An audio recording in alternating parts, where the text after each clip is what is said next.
Welcome to Science Sunrise, the place to find new science every weekday morning. Our first story today will be focused on geoengineering the Earth in order to give us more time to fight off climate change. Spraying aerosol particles or salt water into the air are just a few methods of geoengineering that scientists are looking into. There are many pros and cons associated with changing Earth's climate.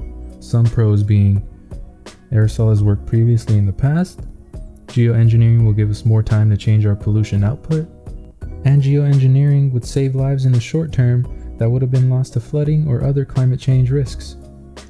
Some cons of geoengineering are that they act as a get-out-of-jail-free card for corporations, not holding them accountable for their actions.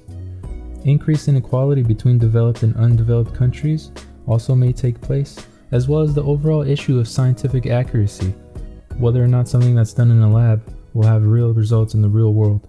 The technique of spreading aerosol particles in the air mimics a previously observed event where Mount Pinatubo erupted in the Philippines. The eruption caused particles to enter the air and led to global temperatures dropping by 0.6 degrees Celsius.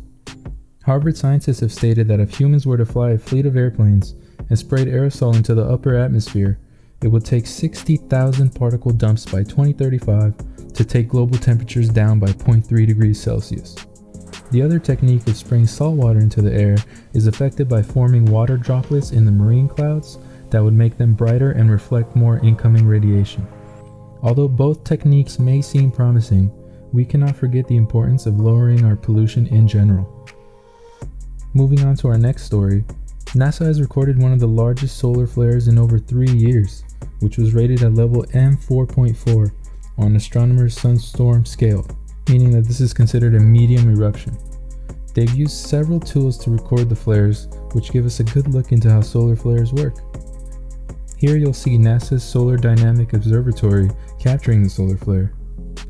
And here is NASA's Solar and Heliospheric Observatory capturing the mass ejection created by the solar flare. For our final story, we'll be looking into some of the scientific discoveries made by the Arecibo telescope before its tragic end.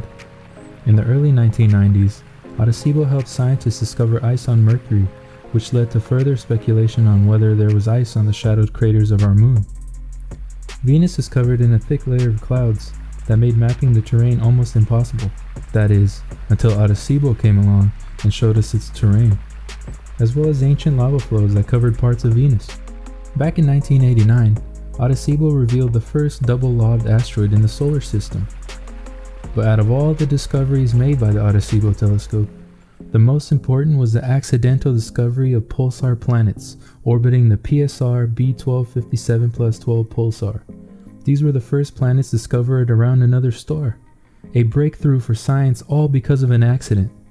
Arecibo was stuck staring at one point in the sky due to repairs that were taking place, and in conjunction with Earth's natural rotation, Arecibo ended up staring directly at the pulsar.